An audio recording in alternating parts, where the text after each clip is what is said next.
Devin Hackett, Fort Wayne Fire. Fred Clarence, Monterey County OAS. Sam Alisterdi, retired EMT. Kirby Waltman from the Correctional Training Facility. Laura Wallen, EMS. Okay, thanks everybody. And nice to see you here, Cindy. Don't forget Jared. Jared Bagwell, IT. It can only be Jared. Minutes were attached. Does anybody have any concerns with the minutes, or should we go ahead and motion for approval? Move for the approval minutes from whatever the date was, our last That was meeting. from November 13th. November 15th, yes. Okay, we have a motion to approve. We have a second. I'll second. Second by Scott. All those in favor, aye. Aye. Aye. Okay. November 13 minutes are approved. Do we have any comments from the public? Okay, hearing no public comment, we'll move on to the agenda. Looks like we already did that. Any correspondence? I did not receive any correspondence. Yep, okay, we'll move on. Old business? Anything that's not on the agenda that anyone would like to bring up from prior meetings? If not, we'll move on to new business. I wanted to make a suggestion. Jared, I know you have a lot going on today. Unless anybody has an objection, I'd like to move Jared up to the front of the queue to discuss the coronavirus, and then we can get him out of here. Wow. Harsh. And you owe him lunch now. Thank you. Sure. Good afternoon. So in the packet enclosed is a staff report on the intent was to kind of provide some summary of the actions that the EMS agency has taken in response to the COVID situation. A couple of the key points I will discuss are the implementation of the emerging infectious disease surveillance tool. That's the extra questions that the dispatchers are asking and relaying to first responders to protect them, inform them so that they can don PPE prior to arrival or prior to contact instead of perhaps afterwards. Memos clarifying CDC and CDPH latest guidelines on clinical care, pre-hospital clinical care, infection control, and decon, focused on those three areas. The procurement of supplies through the Mohawk. As I've mentioned before, I think our first emergency here in this county is going to be supplies. So last Friday we sent out an assessment for the providers to do and provide to the agency any expected supply chain issues with medical supplies so that we can try to facilitate, procuring local stuff and then even stuff through the state. Those are really starting to pour in now. So that is going to be something in the next couple weeks is going to be our top priority. You will probably see that done weekly so that we are abreast of the situation, because I know maybe you might have reported last week everything is fine, but things have changed. So you will probably see this every week. The health department DOC activated today and with a 7-day operational period. We haven't been there this morning, but some of the objectives we will be rolling out to the pre-hospital committee as they become more defined. The Mohawk is playing a role under the operations section, of course, with the same mission to ensure that the pre-hospital providers and participants have appropriate supply. So we are focused on disseminating the appropriate, accurate information to you guys based on all of these facets that are going on. The DOC, the Joint Information Center through OES, all these other internal hospital meetings, any other meetings that we are involved in related to preparedness, how it relates to pre-hospital setting. We will translate that into memos and communications out as fast as we can. So with that, are there any questions on the COVID response or anything else that we've? Jared, if you wouldn't mind, just bring the group up to speed on the current status in Monterey County. The Sillamar issue? Okay, so, make sure I understand. So, what's different in this incident that I've experienced anyway is the state has taken a much more assertive role in moving some of these patients. For instance, they kind of carved off this process with the Princess Cruise, got a contract with Medics and AMR, and for a 3-month period, and that is their transportation plan to disseminate these patients. Those did not go through the local operational areas, which is fine because that's great for them to do this stuff. The problem is communication flow. So a lot of rumors and information started yesterday about where or if patients were being brought here. What I currently know is that there is about 4 asymptomatic patients being housed at the Sillamar conference rooms. They're, again, the information is changing, but the information I have through the OES sit reps is that they are being tested. They're on a 14-day quarantine right now. They don't. These are. You probably were briefed as well. I don't know that these are high risk patients, but there's possible exposure. So there's really they're not active patients. They're being tested, and we'll know in a day or so on their status. And I think there might even be as short as a 7-day period. I almost said incubation period. Yeah, so as that story develops, we will try to get information out. The news media has already reported stuff. There's already, dissimilar information going around, but we'll do our best to provide, solid information that we get. The challenge has been is that we have yet to hear anything from the state or official sources. So that's why the information's been kind of like, we're just trying to determine what the information is before we share it with you and find out that it was false. So that is right now coming in through the OES sit reps. Those officials they get. So that's what we currently have. Something being done to make sure the state is giving our. Well, that'll probably be an information. after action plan, but Yeah. we're doing our best to try to reach out and make Because sure when they that. utilize our county, we gotta keep Yeah. us informed, so. And there is a CMAT team comprised of, I think, AMR, mostly AMR, not necessarily Monterey, but AMR ambulances.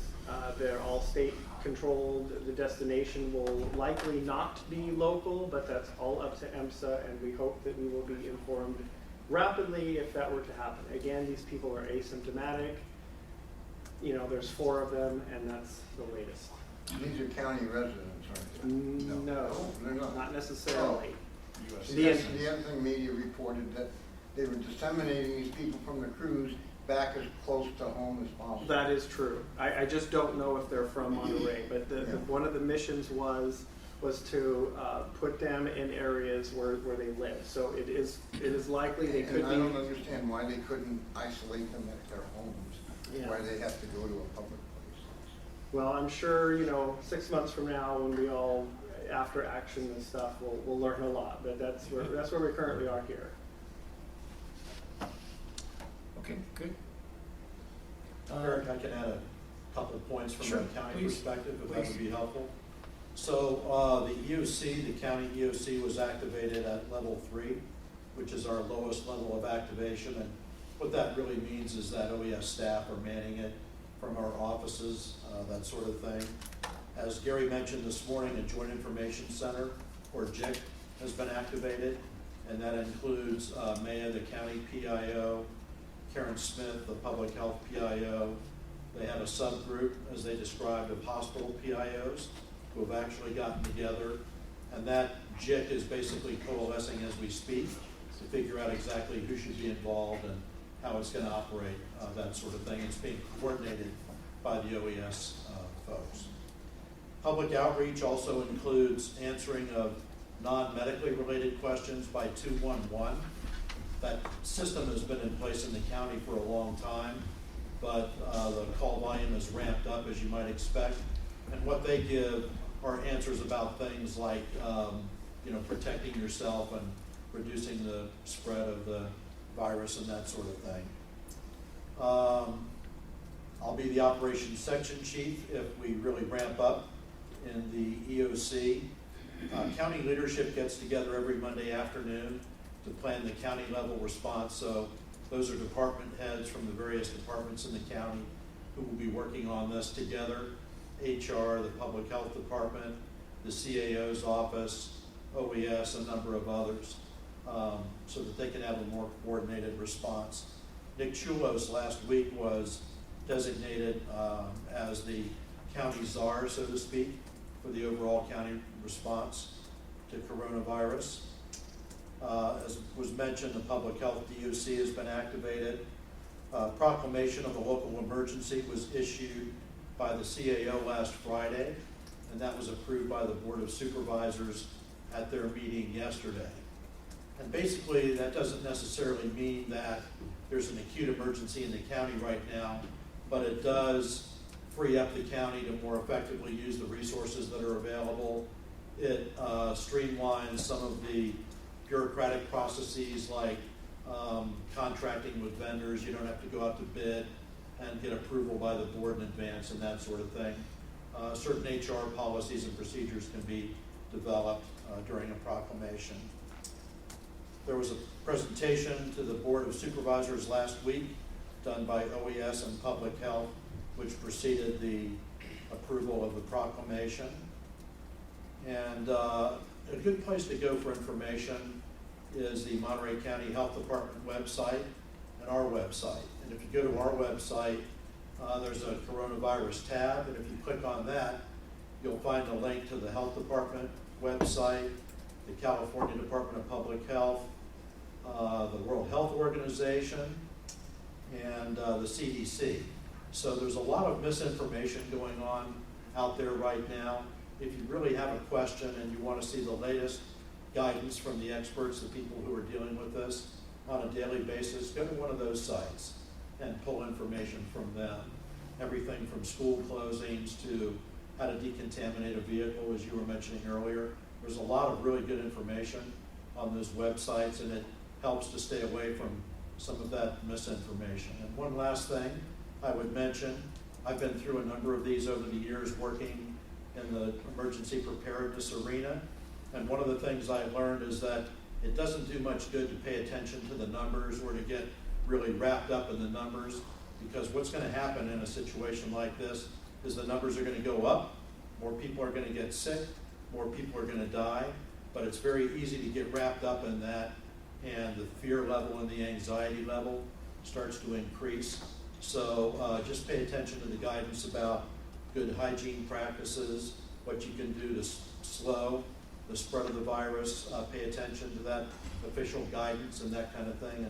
And we're going to get through this like we've gotten through every one of these pandemics over the years. It's not the first time this has happened. Do they anticipate the EOC going to level 2 soon? Don't know, just depends on the situation. And everything that the agency puts out to the providers is also on our website. So if you missed it or somehow got lost, you can go there under I think it's under updates, I think is what it is, updates tab. Yep. And so all those memos and links and all that stuff should be there as well. So we're trying to keep that up to date. So. Good. Thank you, Jared. Mm-hmm. Yeah, I'd just like to say I really appreciate the response that's happening at the local level. It's impressive to see these agencies develop plans and implement them so quickly. So thank you to everybody that's involved in managing this crisis. Dr. Burley had mentioned, and I brought it up, there's a couple of providers who didn't hear the EMCC recommendations, but that CDC link specifically for first responders is really excellent. It's kind of cumbersome and it's a long read, but when you dig down into it, it really does give very clear guidance for personal protective equipment, for patient assessments for equipment and apparatus, decontamination and cleaning after a call. So I would say if you're gonna read one document as a first responder, go to the CDC and slog through that, it's worth it. Okay. We can go back to our regularly scheduled new business order of business. Steve, would you like to talk about expanded scope EMT? Sure, maybe we'll get it right this time. No, anyways, good afternoon.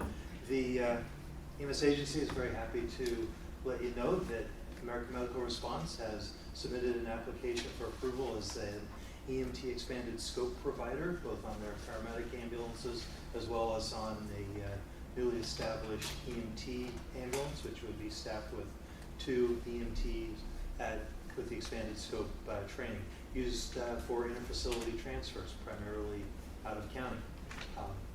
We received the application. You go down one more. So the application was received, and according to policy, we've reviewed the application for all the section requirements in the policy. They've met the requirements. We then went on into a deeper dive, and that's application review and approval. And the application is complete. It demonstrated how they're going to meet a need in the county, that there wouldn't be any adverse impacts. And so they've continued the process up to application discussed at MAC. That was discussed at MAC, and we received endorsement from MAC to move forward with the approval process. So what's next is a final determination that they meet the requirements, that there's a need for it, no adverse effects from the director and medical director. And once that's done, there's an agreement to be signed, inspections to be done, both the vehicle to make sure it's properly equipped, as well as a review of the staffing to make sure that all the EMTs have received the appropriate training to the EMT expanded scope. Once that's done, the agreement's signed, AMR can put an ambulance on. And we've let AMR speak to the issue if they wish at this meeting. Yes, and quite a few of you were here earlier. In 2019, we had over 300 out-of-county transports. And out of those over 300 calls that we had, we lost 3,867 hours of those units returning back. So when I did the math, that essentially totaled up to 322 12-hour units that would be deployed during the day. And if we do it by day, we would have lost 20 days of full deployment from those units returning back. So that's huge for us because that's a huge impact. And when I did the data analysis, I found that majority of our transports were for behavioral health, 5150s to Santa Rosa, Aurora, Sacramento, Bakersfield, a few to San Diego, and tons to San Jose. So majority of our units are lost, hours are lost as those vehicles are returning back and they're no longer available. So Steve is right, we do have inspections tomorrow. We did purchase a new vehicle for that, so we're adding that on top of our current deployment. So we're not taking away an ALS ambulance, we're just adding an additional unit power, so to speak, for the BLS. So it's getting inspected tomorrow, and hopefully we have it ready to deploy like tomorrow afternoon, if not definitely for Friday. Is there anything that differentiates that unit from the others? They won't be marked as paramedic units. All our ambulances are marked as paramedic units. This one won't be marked as such. But they will have full capabilities of radio, CAD, BLS equipment, AED, that type of stuff. So I'm trying to think of anything else. Great news. Useful. What's your guys' bigger picture of how many BLS screens are you looking at? Well, we're starting out with one just to see how that's going to work with the demand. In all reality, our call volume is not increasing.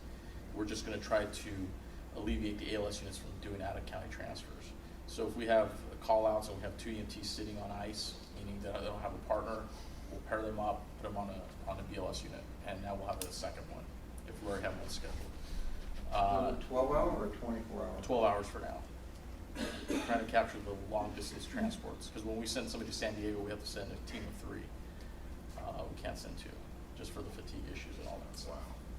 So it's and we've been getting those frequently because I think Travis Air Force Base is no longer accepting behavioral health patients, and now they have to go all the way to San Diego.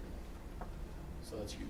So the hospital's been working with us really well in scheduling them in advance, so we can call in a crew in to handle those calls. So it's a big strain on the system. So Is that a full-time 12-hour deployment for your personnel, or is it on call, or how? It's like extra hours for folks, pick up overtime, to see how it works and see how much volume we're going to get from that, if any. It might be Monday through Friday, but if we have scheduled transfers during the week, then we'll be, probably staffing it more regularly. Steve, I have a question. Is this application specifically for interfacility transfers, or, because we'd also talked at one point about special events? That goes into the AMR contract as well as the needs of the special event. My recollection is there isn't anything that prohibits the use for special events, but that's not the direction that we were intending. So I suppose they could. Yeah, I'm just going back We'll have to to look at in our earlier agreement. conversations about how to maximize the ALS resources in the county, and one of the discussions revolved around interfacility transfers as well as ELS special event staffing. So this would apply to both situations? They could potentially, again, I'll look at the agreement and see if it allows for The that. contract was amended. The amendment that we just executed allows for the use of interfacility transfers, for the use of BLS units for special events. And Perfect. for the Okay. interfacility Great. transfers. So it's, yeah, it goes to the agreement for Okay. EMTs and scope. Yeah, actually, I think the agreement has to allow us to subcontract for special events. So in other words, if we wanted to use Carmel Regional or Monterey Regional Fire to help us with standbys, we could actually now utilize. I think that's how I read it. I don't think we can use BLS Oh, for you're right, standbys. you're right. Yeah, because it's a ALS contract, so we're on the hook for that. So that's now we can start reaching out to our local resources. If you guys can help out, in the big Gotcha. events, but this Gotcha. next event that we have is not going to be as big as last year's. So I think for the super bikes, I think that's now been reduced to, instead of 11 units deployed for the day extra on top of our regular 17, I think it's going to be 8 units now instead of 11. So that's going to help us a lot. Okay. Awesome. It's not Thank you, canceled. Steve. Not canceled. Next we have APOT reporting with Laura Wallen. So the EMS agency reports APOT data quarterly to the state, and I get this data off of ESO, and this is APOT is the amount of time that the ambulances spend waiting for a bed in the ER until the transfer of care. So for Q4, there's 2 charts here. The first one is Q4 transports by hospital and by month, and then the next one is the APOT time there. So what this is showing is we don't have a problem with APOT in this county. All of them are under 20 minutes except for one in October. These are 90th percentile, not averages, but kudos to everybody for keeping these as low as possible. Any questions? Thank you, Laura. And Steve, back up for auto injector added to EMT basic skill. I didn't get comfortable. So, MAC, this body, and pretty much everybody, it seems like in our EMS system, would like to have EMTs be able to use epinephrine auto-injector. Cost has been a prohibitive issue at $200 per auto-injector. Thanks to AMR, we found that they can provide epinephrine auto-injectors through their cooperative purchasing agreement at $59 a unit, but you have to buy 30 of them, which easily for the initial deployment, everybody can get together and get in on the deal. So the EMS agency is bringing forward the policy changes to allow for EMT use of auto-injector, or epinephrine auto-injector, as well as changing the associated policies related to authorized stock and any other protocol changes that may need to go along with that. And I believe we're doing that as an endorsement request to this body. I would make a motion to endorse. Second. Okay, we have a motion on the floor to endorse the use of auto-injector, epi-auto-injector added to the EMT basic scope of practice. Oh, it's also, And EMR, right? and EMR, Okay. which I was gonna get to with D also, but Okay. yes. So we'll clear this one out first. EMR and EMT epi-auto-injector added to the scope. Do we have any discussion? All those in favor? Aye. Aye. Okay, sounds like it passes.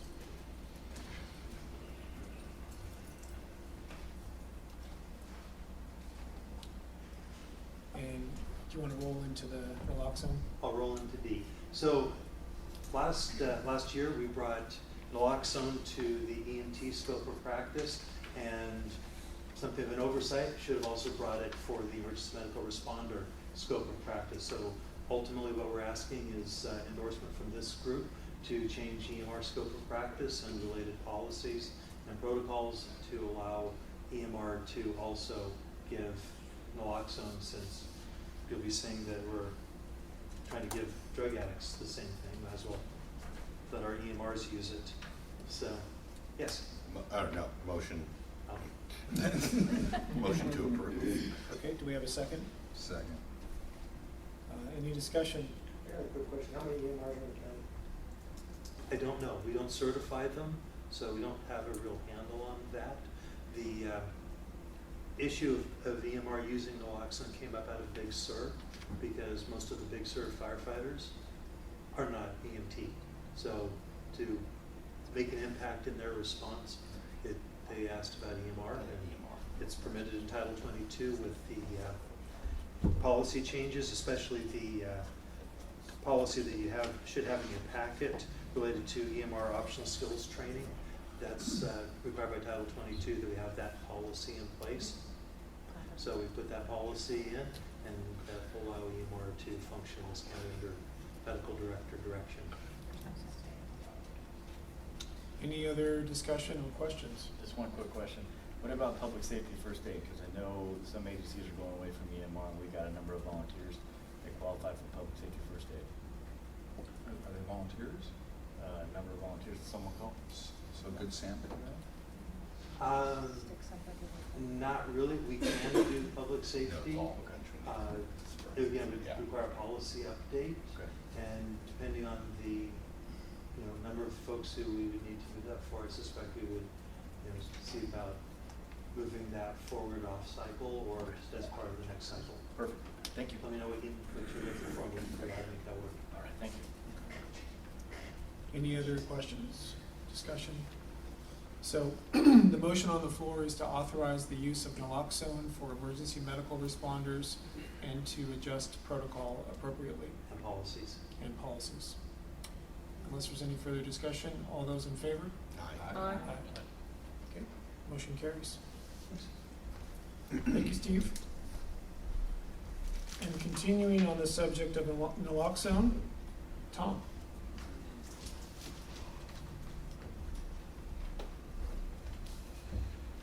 Good afternoon, everyone. Just wanted to let you know that the EMS agency has been working on a naloxone leave behind program for folks who AMA and choose not to go to the hospital. We are working on this policy. We do have a draft policy because Monterey County is experiencing an increase in opiate-based narcotic overdoses. And when we really found out about this was the unfortunate incident of the young lady in Seaside, the 16-year-old girl. So the EMS agency, along with our other communities and partner resources, began to research the ways to assist those who are experiencing an emergency overdose event in the pre-hospital setting. So in general conversations in the last set of meetings that happened in January, it was received really well by all of our provider agencies. We did get an endorsement from EMCC this morning, so we will now move forward with our application for a local optional scope of practice. We have to apply to the state so they can give us their blessing, and we will be the second LEMSA in the state to be able to provide this service once approved by the state. And I wanted to give Dr. Burley an opportunity because Dr. Burley and I, along with the rest of our EMS agency staff, have been working really hard to get this moved forward, of course, with our folks from Prescribe Safe. Dr. Burley. Just kind of echo what I mentioned in the previous two meetings, which is that this has really been a group effort that was brought to us as a very pressing issue and public safety issue, and we've been fortunate enough to work with folks who are very passionate about this issue and very organized, and so that's made our job, I wouldn't say easy, but it's helped us. And so we really appreciate all the input that we've received from all the stakeholders, and we look forward to making a difference in the lives of these patients. And with that, if I have any questions. Tom? I just have a quick question. Is there a way we're going to track this to see if we have repeat offenders, or a way to see if this program is actually successful in the next year or so? So right now, our focus is to get this started, and then we can start collecting the numbers. We can see if we have repeat occurrences on calls for service to a particular location, and we'll be able to track those. Trying to see, because San Francisco is the main first LEMSA, if you will, to launch their pilot program. So I'm trying to see what kind of numbers that they're trying to collect as well, to see, but again, their base is much, much bigger than ours. However, we're still experiencing that 4-time increase of that. So we're gonna work on those measures so that we can kind of gauge where we're going with this program and how it moves forward. I don't know if it could be a future thing, but in ESO for medication naloxone, if we do an ad tab or replication or something like that, might be a way that we can preload it on the front end, so once it's implemented, we can track it on the day that it's from day one, and then you can actually see, hey, we gave out 100 naloxones last month, just to see the uses of it. The way that it's being set up, we should be able to track the number of times that they are leaving naloxone behind, and you should be able to track if it's given multiple times to the same individual. Pie in the sky, we would like to be able to see, those folks we gave naloxone to, and we gave resource information to, if they are reaching out to seek for services, but that's. We're still in the very early stages of trying to figure out what is it that we can track, and then making the connections. We're having conversations within the county, other departments within the health department, to see if there are ways to connect people to services, to do that follow-up after the people have received the naloxone. I think one of the issues, in my experience, has been people afraid to contact 911, especially when it's situations. So if there's any possibility of a leash or something tied to a giving, that could disrupt their desire to recontact. And so regardless if we go once, twice, 10 times, the fact that the process has been delivered, I think is helpful. But it's like having 3 police officers in on an overdose, and they don't want anything. We don't want that person not to call 911 for fear that the police officers are going to arrest them or go to jail or something like that. Let's deal with what's going on right now. But I think that it sounds like the program sounds like a winner to start with, for sure. And I believe that when Dr. Grover, I wasn't here for the January presentation, but I was here for this morning. It just keeps increasing on these overdoses, and we want to make sure that we give those folks an opportunity to have a life-saving measure available to them while contacting 911, obviously. So, anything else? Yeah, it just seems to me that there are really 2 measurements going on here. One would be the number of patients who maybe get into some kind of a program and successfully, rehab the problem, but really the other measurement, which may be harder to capture and quantify, is you saved a life simply by allowing somebody to give the medication that reverses the respiratory arrest, and good for them. And that's really just as big a deal as getting them permanently cured, so to speak. Absolutely. sure. One of the things to what you were saying, David, is removing the stigma. You know, that if we are out there and we are, you know, giving this naloxone to people who have overdose, that maybe we'll begin to remove the stigma, and that encourages them to seek help, you know, call 911. And for our law enforcement partners that are able to give this quickly, if they're the first one on scene before everybody else, I mean, every second counts. We want to make sure that whoever has this available, get it right away so that we can move forward with hopefully that life being saved. Yeah, and I could say that, you know, we want to, you know, make sure that this program moves forward because law enforcement are being saved constantly. It's kind of sad because the stigma is being removed, but we don't want the kids to die. We don't want people to die. So hopefully this moves forward quickly. Absolutely, Chief. Thank you. Right. Thank you. Thanks, Tom. Thank you. Stay here. Next. I thought I was getting out of it. Yeah, one more. CQI Tag. Alrighty. So for CQI Tag membership, Laura has been working through reviewing membership, making sure that all the parties involved, committees, are submitting letters for membership, and I believe that half the membership will be expiring in 2021 and the other half in 2022. So we just want to make sure that we're keeping up on that and making sure that the people that are on there can be there with their letters from their employers. The second part was update on the airway measure matrix. Our EMS agency is ensuring the accurate data is presented. So on May 12th, we should have a complete report on advanced airway measures. So we're working really hard to get that done. I know Laura's been really pounding away at it, and I appreciate her time and effort on that. And which leads us to the 2020 metrics. We are also working on indicators to collect for 2020 metrics. The EMS agency will present at our next CQI Tag meeting on May 12th. We also discussed bradycardia and tachycardia protocols. The agency's been looking and working into these two protocols, and we'll present a draft form for bradycardia and tachycardia at the next CQI Tag, and then we'll present it to MAC. And then the last thing, the CQI Tag is we're really focusing in on is documentation. We want to make sure that all of our providers are marking the proper and appropriate boxes, documenting everything accordingly, because part of that process for QI is what starts with documentation from our field crews. So we want to make sure that everybody's getting what they need to on that document so that we can, if we need to track something or look at something, we're able to have that available to us. Tom, Yes. just internally, I did put together a documentation training course. I'll email that to you. Thank you very much, Eric. Appreciate that. Sure. Any questions? Hold on, Mike.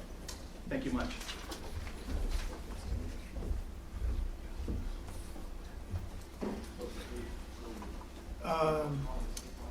Teresa, a question for you. The deadline to turn in the letters for renewal, is that June 21st? For renewal, for membership? Yes. Oh, well, actually, yeah, for the ops and MAC, since those don't have to go to the board, June would be, I think June would be fine. Okay, so comfortably by the end of May. By the end of May, yes. Okay. Yeah. For EMCC, I need them by next month because they have to go to EMCC and then to the board for appointment. Okay. For EMCC. Okay, EMCC is April. I said let's make them all April just so that we keep them consistent. Sure. Yeah. Sure. Okay. So, Jared's already given his presentation. Moving on to announcements and roundtable. Any agency announcements or updates? Maybe two things that are probably relevant to this group. I gave this update at the EMCC. We're trying to get better at circling back. You know, sometimes issues are brought to the EMS agency, and they, as we have these meetings, and then we go back, we work on them, we resolve the issues, and then that's it. So I want to make sure that we are always coming back to the groups and then letting you know, well, you know, you brought this issue to us, this is what we did. A couple of things that came up, not here at Ops, but I did want to give the updates, is that with the implementation of the NPDS, there were two concerns that were raised. One is that maybe we were sending units to every domestic violence call, and we confirmed, Jared confirmed that we are not dispatching units to every domestic violence call. We only do it once we confirm that there's medical assistance needed. And the other one was with the lift assist. You know, just how to handle that so that to make sure that an ambulance is not going to every single lift assist call. And so what is happening right now is that when the call comes in, it is a lift assist, the units go out, but as in the process of doing the EMD of the call, once we realize that there's no medical assistance needed, then the unit gets canceled. That seems to be working. I attended that chief's meeting, and Chief McCown said that, you know, he's hearing the cancellations, and it seems to be working. And that's, it's also a code 2 response, right, for the ambulance? I think it was originally, yes, it was changed to priority 3. It was originally went out as a priority 2, but we changed it to priority 3. Okay, so that's a code 2 response? Yeah. Okay. Jared, any follow-up on that conversation we had regarding the unknown call, unknown location, unknown anything? Yeah. For priority. The next, so the policies that went out also established a process for what they call a dispatch review committee, dispatch steering committee. Dispatch review committee would be kind of your online users, supervisors, maybe some field folks, a representation to bring this stuff to the authority body of a steering committee, which would be your higher level medical director, agency representation to approve changes like that. Okay. And his point is that we started with our policy modifications. We know there's going to be some tweaks along the way, especially as we get data. One of them is I think it's a 32 Bravo something. It's an unknown, what was it? It was medical alarm. It was a medical alarm, but yeah. Okay, a 32 Bravo something is a medical alarm. So because it's a Bravo, it's lumped into a priority 2 response. Well, that individual determinant of medical alarm can be, you know, simply determined through this committee process as to be a satisfactory priority 3 response right off the bat. So that would be an example of how a DRC would submit a recommendation to the DSC, and they would approve those changes.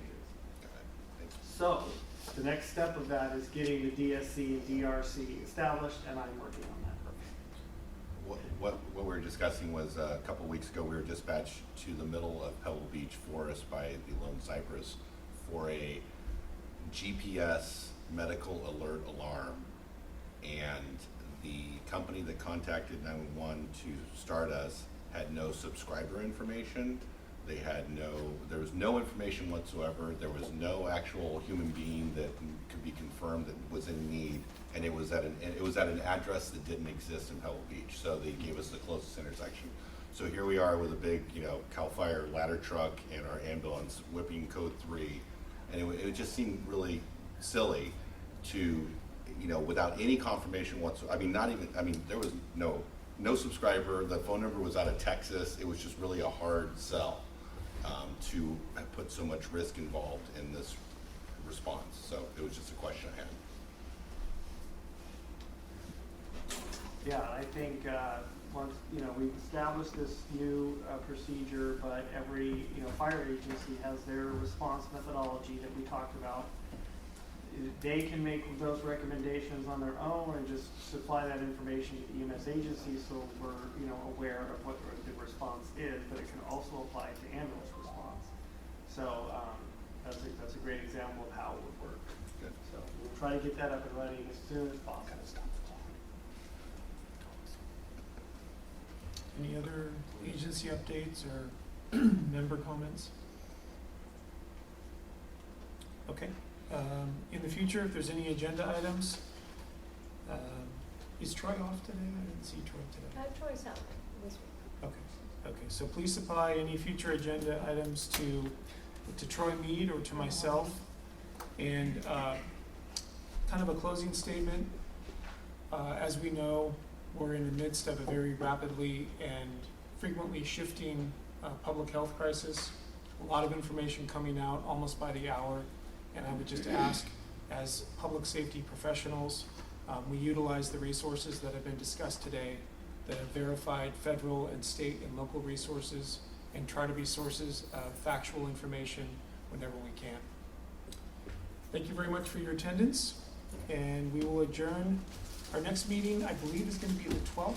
Is that right, Teresa? May 12th? Yes, May 12th. Okay, May 12th at 1 o'clock. Thank you very much. May 13th. May 13th. May 13th, okay. That's,